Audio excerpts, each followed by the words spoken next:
두 번째 날 두 번째 시간 진행하겠습니다. 인간가구원 두 번째 날 두 번째 시간 진행하겠습니다.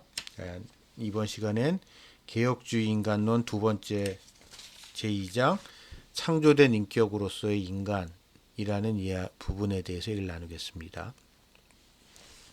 여러분과 저 모두 그리스도인이죠. 교회 안 다니시는 분 없으시죠? 근데 우리 교회 다니는 우리가요, 교회 다니지 않는 사람들과 그리스도인이 아닌 사람들과 차이가 나는 가장 결정적인 포인트는 아마 창조주, 그러니까 창조라는 문제인 것 같아요. 이게 좀 이제 왜 특히 이게 좀 역사적인 차원으로 좀 이론적인 부분이긴 한데요. 좀 차원으로 좀 올라가서 좀 확대 설명을 좀 드리겠습니다. 그러니까 제가 지난 시간에 말씀드렸듯이 저의 원래 이제 약간 전공 분야는 현대 철학이라든지 그러니까 좀 뭐라고 표현해요? 세상과의 소통? 좀 그런 거가 저 이제 주요 관심사다 보니까는요. 어, 조금 불편하실 수 있는데 그냥 제 생각을 좀 말씀드리겠습니다. 큰 맥락에서 봤을 때 우리가 믿고 있는 기독교는 유대 히브리 전통의 연장선상에 있는 겁니다. 역사적 기원을 놓고 봤을 때. 기독교라는 종교가 어느 날 갑자기 하늘에서 뚝 떨어진 종교가 아니거든요. 그러니까 그냥 사람들은 가만히 있는데 어디서 그냥 뭐가 뚝 하늘에서 천사가 내려와서 내지는 뭐 그렇게 해서 만들어진 종교가 아니라 쭉 수, 그러니까 모세부터 시작된 유대인들, 유대인들이 그러니까 히브리인들이 애굽에서 종살이하던 아브라함과 이삭과 야곱의 후예들이 모세라는 민족 지도자가 등장해서 그들과 함께 출애굽을 하고 광야 생활을 한 다음에 가나안 정복을 해서 팔레스타인 지역, 가나안 지역에 정착하는 그때부터 시작됐던 역사의 흐름 속에서 등장한 거란 말이에요. 이게 얼마죠? 예수님 올 때까지 1500년 정도의 기간이란 말이에요. 그러니까 뭐 출애굽 사건이 언제였느냐에 대해서 이제 뭐 이제 여러분 이제 구약 신학 공부하실 때 보면 알겠지만 좀 약간의 논란이 있지만 전 개인적으로 BC 15세기라고 생각하는 사람인데요. 그때부터 놓고 본다면 거의 1500년이라는 세월이란 말이에요. 여러분 지금 우리가 1500년 전이면 언제인 것 같으세요? 삼국시대예요. 삼국시대. 그렇게 오랜 기간의 연장송 속에서 그 1500년이라는 그 긴 역사의 흐름 속에서 등장하게 예수님이란 말이에요. 그리고 그 예수님을 믿는 게 기독교이기 때문에 우리는 기독교라는 종교를 이해하기 위해서는 이런 유대 히브리 전통을 대단히 존중하고 이해해 볼 필요가 있는데 이 유대 히브리 전통이 다른 그 가지고 있는 아주 고유한 특징이 창조주 하나님이라는 거예요. 아, 약, 좀 쉽게 말씀드리면 여러분 이제 구약 성경이나 이제 성경이나 다른 종교에서 얘기하는 자기네들이 섬기는 자기들의 신이 있잖아요. 그 신들에 대한 이야기를 할 때 다른 종교들은 이렇게 창조주에 대한 이야기를 거의 하지 않습니다. 창조주가 중요한 존재가 아니에요. 뭐 저도 이제 기억이 좀 옛날에 읽어서 가물가물하지만 그래서 힌두교에서는 창조주가 있대요.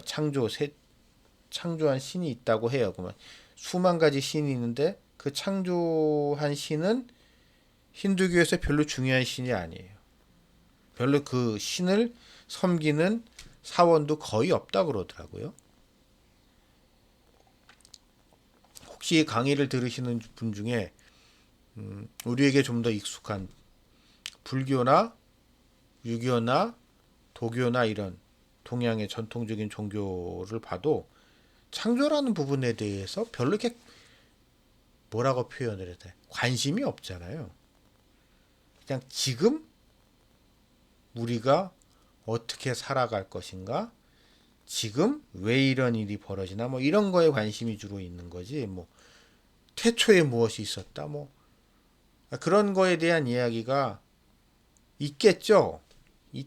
잘 몰라요, 저는 그쪽 종교를. 근데 있다 하더라도 그 종교에서는 그것은 그렇게 중요한 화두가 아니거든요. 그러나 기독교에서는 좀 더 정확히 말하면 유대 히브리 전통 속에 있는 기독교에서는 이거는 가장 핵심적인 이유가 될 수밖에 없는 게 유대 히브리 전통이 역사적으로 생존할 수 있었던 가장 중요한 포인트이기 때문입니다.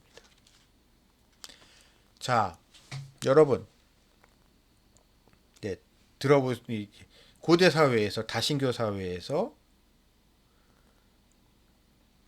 이 부족의 신이 섬기는 신이 있고 저 부족이 섬기는 신이 있고 그러면서 두 부족이 꽉 붙어서 싸우면은 둘의 싸움이기도 하지만 이 두 부족이 섬기는 신들의 싸움이기도 하잖아요.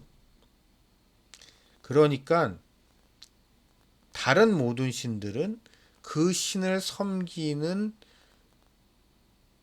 정치 집단, 권력 집단이 권력을 잃으면 같이 사그라들게 됩니다.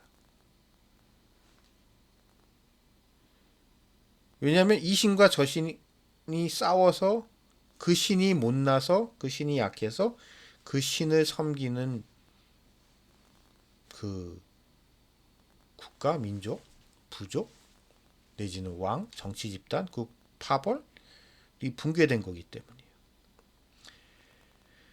그런데 이게 어떤 상황 속에서 더 이제 절실해졌을까요?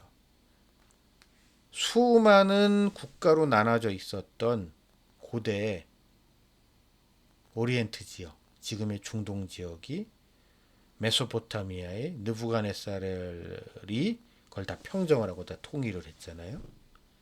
그러면 뭐예요? 결국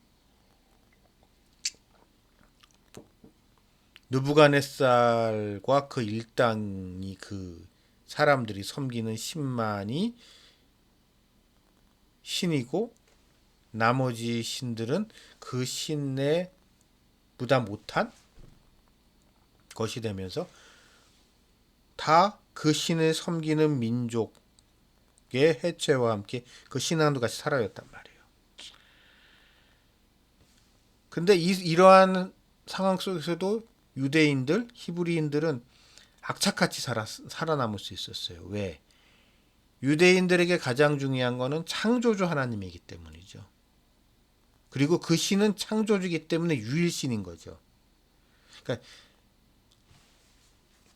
유일신 신앙과 창조주 신앙이 결합된, 유기적으로 결합되고 통합된 히브리인들의 여호와 하나님, 야훼 하나님에 대한 특별한 신학은 결국 뭐가 이것 그러면서 그러기 때문에 다른 부분에 대해서는 다 우상 숭배로 돌리는 이런 특이한.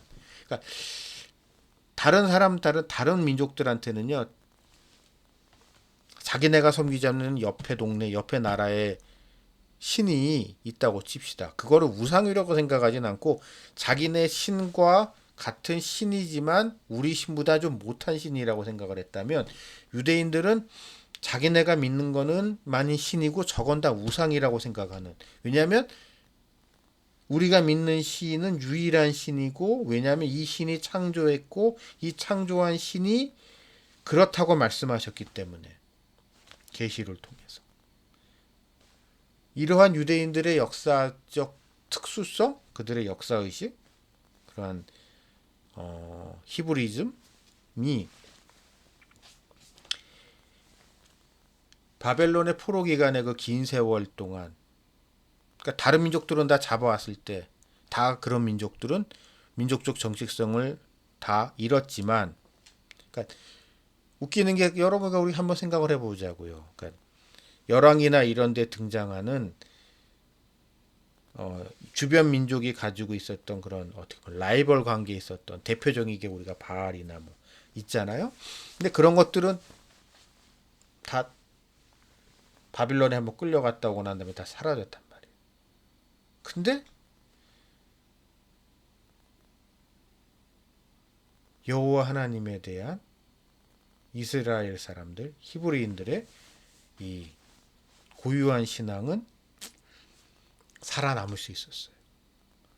왜냐하면 그들은 그 율법, 성경, 그러니까 특별 계시라고 하죠. 신학적인 표현. 특별 계시를 통해서 자기네가 그런 말씀을 받았는데 그 받은 말씀의 내용이 우리가 믿는 여호와 하나님은 너희와는 차원이 다른 존재야. 이 세상을 창조하셨고 주관하셨고 처음부터 마지막까지 모든 것은 그분의 의지에 달려 있다는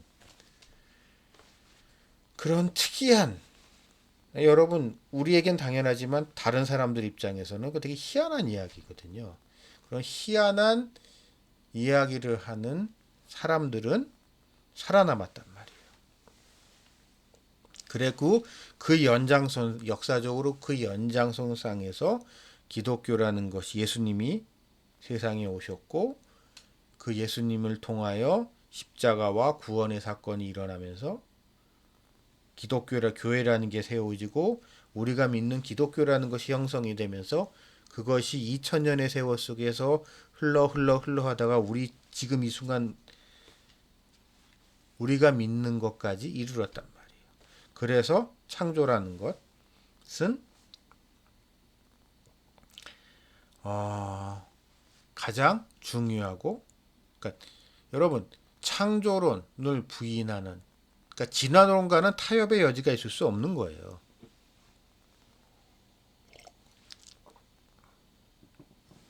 기독교는.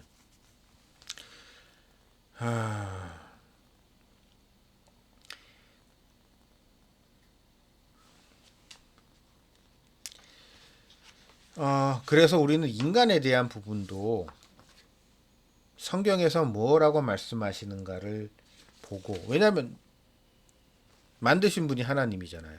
그렇죠? 그러니까 우리가 무언가를 알라 그러면 누가 그걸 제일 잘 알아요? 그걸 만든 사람이잖아요. 그러니까 도대체 우리 인간을 만드신 하나님께서 이 말씀을 통해서 뭐라고 계시하셨나를 보는 게, 그러면 우리가 인간을 보다 정확하게 이해할 수 있는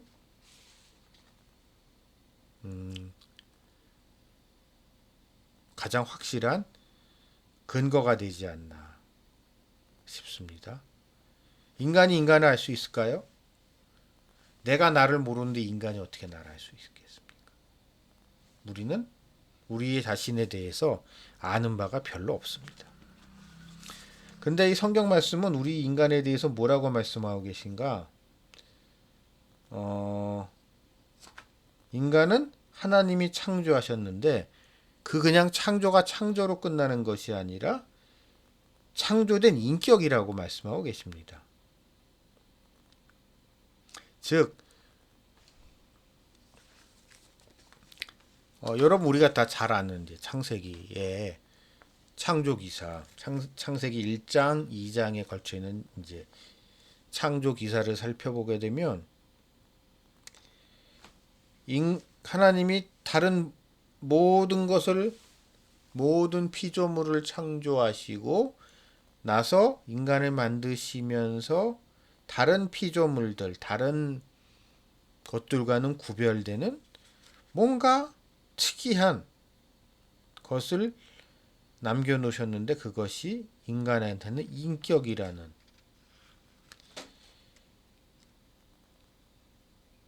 그러니까 인격이 있는데 이 인격이 그냥 자연적으로 만들어진 게 아니라 창조된, 하나님에 의해서 부여된, 그러니까 창조를 통해서 하나 인간에게 부여된 거죠. 자연 발생적으로 우연히 만들어진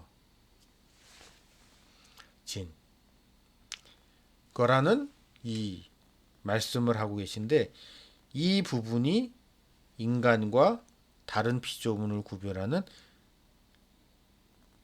가장 핵심적인 차이면서 우리 인간에 대한 가장 중요한 신비입니다. 자, 논리적으로 따져봅시다. 우리가 무언가의 피조물이라는 것과 우리가 인격체라는 것은 모순적인 거예요. 만약에 우리가 피조물이다. 우리가 무언가를 만들었다고 칩시다. 그러면 만들어짐 것, 그러니까 만들어짐을 당한 것은 그것을 만든 이로부터 자유로울 수 있을까요?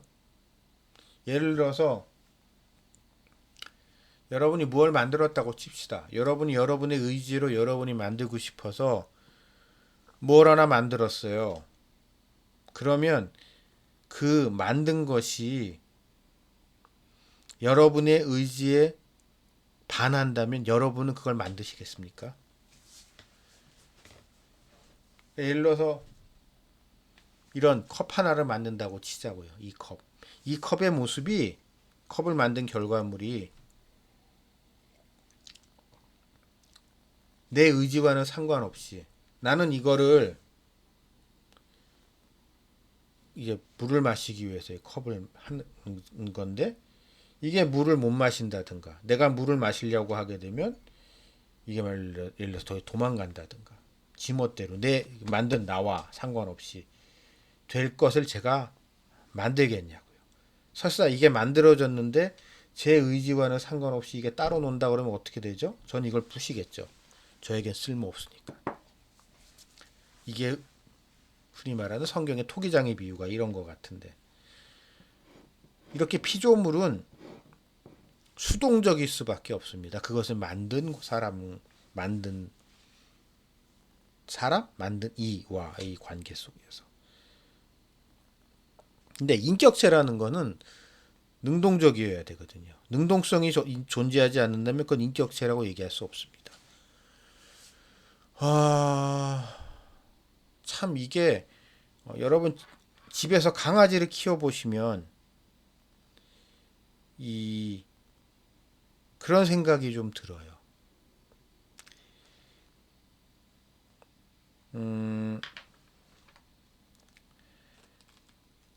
우리 인간과 하나님의 차이는 우리 인간과 우리가 집에서 키우는 강아지와의 차이를 비교한다면 어느 게 더 클까요? 아마 이 둘의 차이는 비교될 수도 없을 정도로 차이가 클 겁니다. 근데 제가 키우는 강아지가 제 말을 안 들으면 결론은 두 가지 중에 하나겠죠.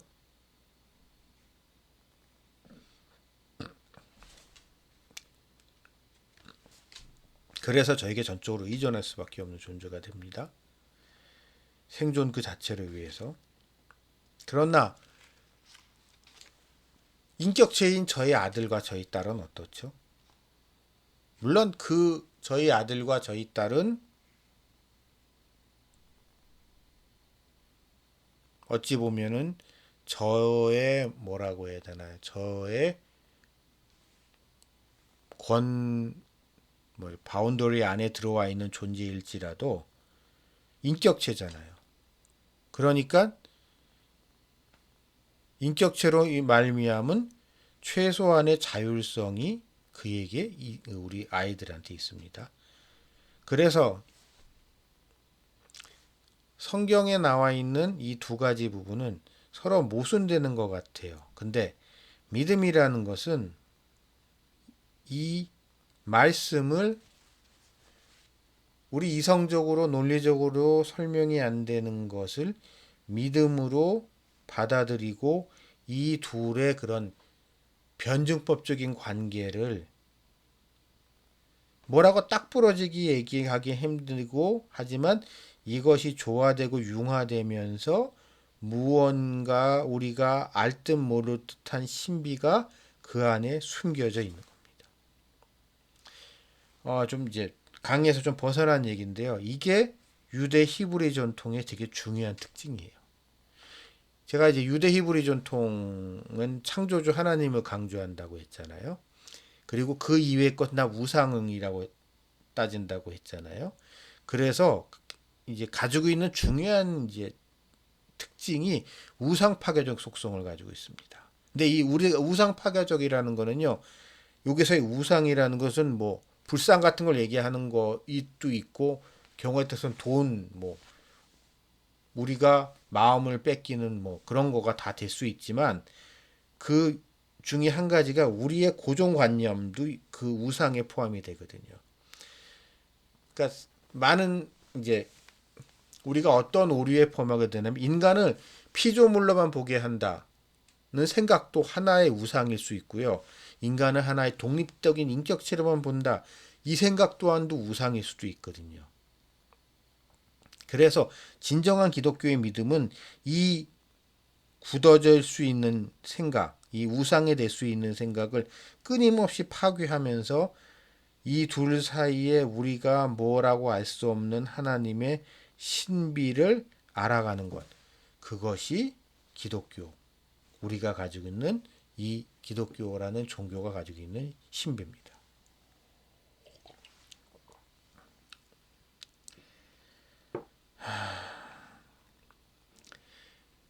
근데 여기서 이 신비가 과연 무엇인가를 우리가 조금 더 생각을 해보면 어, 우리가 교회를 안 다니는 사람들과 이제 논쟁 같은 걸 하다 보면 솔직히 말씀드리면은요 못 이깁니다. 우리 이길 수가 없어요. 성경을 벗어난 믿음을 벗어난 세상의 논리로 봤을 땐 피조물이라면 인간은 단순한 피조물이라면 그래서 하나님의 손에 있는 것이라면 내가 할 수 있는 게 하나도 없다면 다 하나님의 뜻 안에서 이루어지는 거라면 내가 한 모든 일은 하나님의 뜻에 의한 거기 때문에 그거에 대한 책임을 나한테 물을 수 없죠. 마치 가론 유다와 같이. 그러니까 가론 유다가 없어 이런 얘기 하잖아요. 가론 유다가 예수님을 고발하지 않았으면 십자가 사건도 일어나지 않았고 그러면 그 이후에 부활이나 우리가 알고 있는 이런 일이 일어나지 않았으니까 결국 가론 유다 때문에 그런 일이 가능했으니까 가론 유다 나쁜 사람이 아니잖냐라고 하면서 가론 유다를 가지고 이렇게 죄인으로 하냐라고 하면서 시비 터는 사람들 있잖아요. 그 사람들은 그러니까 이런 식의 논리에 대응하기 위해선 우리 인간이 어, 피조물일 뿐이다라는 사실을 거부해야 됩니다. 피조물일 뿐일 땐 더 이상 그는 자신의 행동에 대해서 책임져야 될 아무 이유가 없어지는 거죠. 그러나 이와 반대로 인격체로서의 자율성을 만을 강조한다고 하게 되면 어떤 문제가 발생할까요?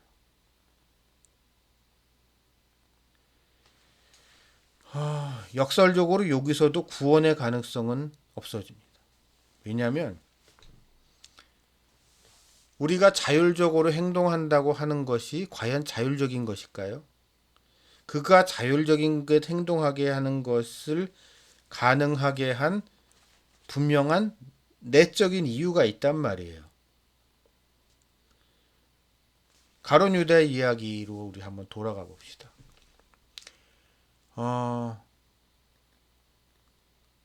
가론 유다가 왜 예수님을 배신했는가? 여러분 왜 배신했다고 생각하세요? 분명히 요한복음에서 말씀하고 계신데 돈 때문이다라고 얘기하잖아요. 물론 은전 30냥이 그렇게 큰 돈은 아니었다곤 해요. 그러나 최소한 그 당시 상황을 우리보다는 수천 년이 지난 우리보다는 그 시대를 같이 살았던 요한복음의 저자인 사도 요한이 더 잘 알잖아요. 그렇죠? 그러니까 이건 이제 제가 이렇게 설명하는 건 이게 뭐 이게 약간의 이렇게 종교적인 차원이 아니라 우리가 그냥 단순 논리적인 차원으로 설명드리는 거니까 너무 거북하게 듣지 마시고. 자, 그렇게 그 당시 상황을 좀 더 잘 알고 있는 사람의 증언이 후세의 우리의 축축보다는 더 진실에 가까울 가능성이 높겠죠. 근데 어쨌든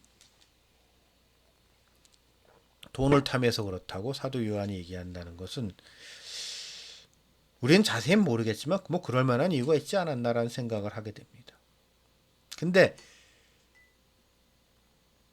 그럴 만한 이유, 하나의 인격체로서 사도 가룟 유다가 그에게 주어진 자율성을 통해서 이루어지는 거였다면 꼭 그럴 수밖에 없었던 거고. 그 인간으로서요, 이게 좀 이제 인간으로서의 한계 때문에 그런 거기 때문에 그가 잘못한 건 없는 거가 되고, 그렇기 때문에 그로 인해서 또한 구원의 가능성을 구원의 가능성 또한 같이 사라지게 됩니다. 이러한 그러니까 우리가요, 그러니까 피조물로 간다든가 인격적으로 간다든가 뭐 하나로 치우쳐지기 시작하게 되면 논리적으로 일관성을 가질 수 있는 것 같지만 이 하나하나만을 놓고 봤을 때 결국 그렇게 가다 보게 되면 우리가 성경에서 말씀하고 계신 것들의 모든 것이 어느 순간 이렇게 무너져 내리기 시작하거든요. 그래서 우리는 그런 거죠. 하나의 파편적으로 하나하나는 모순적인 것 같지만 이상한 것 같지만 역설적인 것 같지만 역설적으로 이 하나하나의 모순이 모인 게 성경 말씀이고 이것이 오히려 그 안에서 적절한 균형과 조화를 찾아가게 하는 게 건전한 기독교입니다. 그러니까 기독교의 좀 불편하겠지만 이제 기독교에서 이제 떨어져 나간 이슬람 같은 데를 보자고요. 이슬람은 기독교와 되게 비슷한 것 같지만 이게 말을 하다 보면 특히 죄의 문제에 있어서 말이 안 통할 때가 있거든요. 그러니까 뭔가 이렇게 벽이 있는 부분이 이런 부분인 것 같더라고요. 제 개인적인 경험으로는 이런 역설을 최대한 피하려고 합니다. 그러니까 극단적인 내적 통일성을 추구하려 하는 부분이 좀 분명히 있어요. 이슬람은. 근데 그러니까 그게 이제 어찌 보면 기독교 이론 종파에서 교회에서 추방된 영향을 받았다는 주장이 그런 면에서 훨씬 더 근거 있는 겁니다. 그러니까 결론적으로 좀 말씀을 드리겠습니다. 이와 같이 우리 사람이 하나님의 형상을 따라서 그러니까 이것을 최종적으로 이렇게 압축한 말이 뭐냐면 결국 우리 인간은 하나님의 형상을 따라서 창조됐다는 거죠. 근데 이 형상을 따라 창조됐다는 것은 우리의 이성, 우리의 논리, 우리의 합리성을 뛰어넘는 것이지만 이것으로 인해서 인간은 그냥 우리 사람은 사람 하나로 끝나는 것이 아니라 우리의 한계를 어떤 신적인 것과의 접점의 가능성이 있다는 것을 암시해주는 부분이 아닌가라는 생각을 해봤습니다. 잠시 후에 세 번째 시간 진행하겠습니다.